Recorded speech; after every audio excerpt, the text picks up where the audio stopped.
It's been a minute. Welcome back to Sweet and Savory Treats with Gia. Today I am making my brother's favorite cookie, which they discontinued, and we're gonna see if I can recreate it. I've got all the ingredients together, so let's get recipe someone created. I flipped it a little because I remember the flavors of it.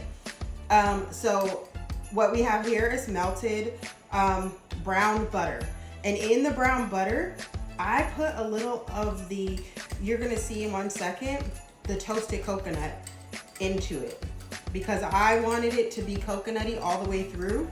I refuse to use coconut extracts. I don't like alcohols and stuff, so that's what I do.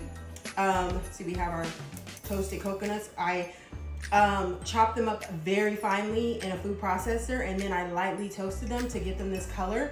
And I honestly been like munching on them, and it tastes just like the cookie, just this by itself. So I feel like that's gonna be the key. And so what we're gonna do is put in brown sugar into this melted butter and mix it up. And we'll crack 1 egg and try not to get eggshell, because that's always my thing. Crack 1 egg into here, mix that up.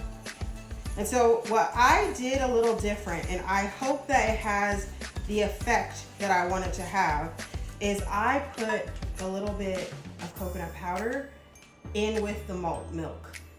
So let's hope that that is the key, okay? We're gonna pour in our molasses.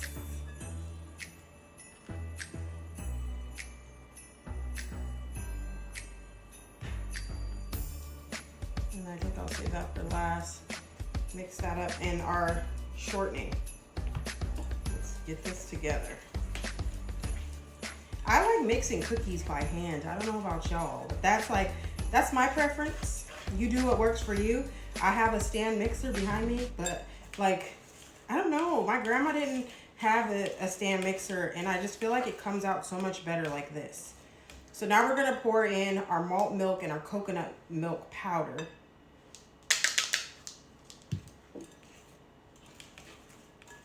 It has the color. I mean, the molasses gave it the color. You guys, I'm very hopeful. We gotta break down these shortening beads.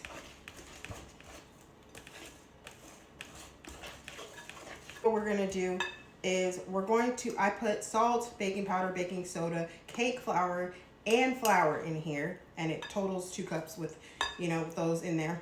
And again, I'll share the full recipe when I come back after they're baked, and I will post the full recipe. And this will be my recipe, and if it tastes just like it, I'm gonna be honest, because my brother will be the critic, and he's coming to my house tonight for Christmas Eve, and so he will be the critic. So this is gonna be a 2-part video because I need to let this rest. I need to let it rest in the fridge. So a mess with flour, and we're gonna pour in, so you guys can see, the toasted coconuts. And they're kind of like toasted like breadcrumbs, which if you ate those Mother's Taffy cookies, you know that toasted flavor was the like secret to the cookie. It's why you wanted more. It's why when you dipped it into the milk, you were like, oh my God, this is so good, Notice I left a little extract in there. So we're just gonna mix this together.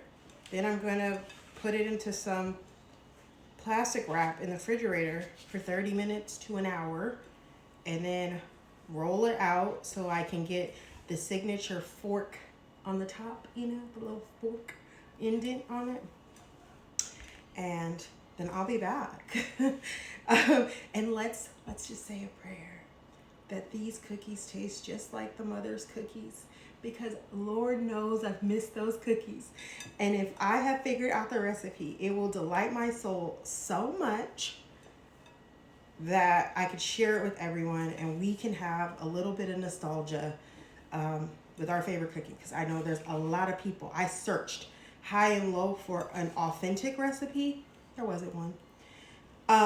Somebody made one on Facebook, And I went through those ingredients and kind of just looked through it. And I modified it and said, well, let's just see what happens. And I'm going to play with this recipe until I get it right. Because like I said, I love these cookies.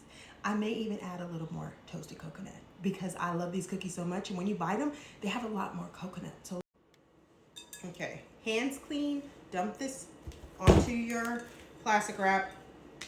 And if you look at it, it crumbles a little bit, but not too much. Not too much.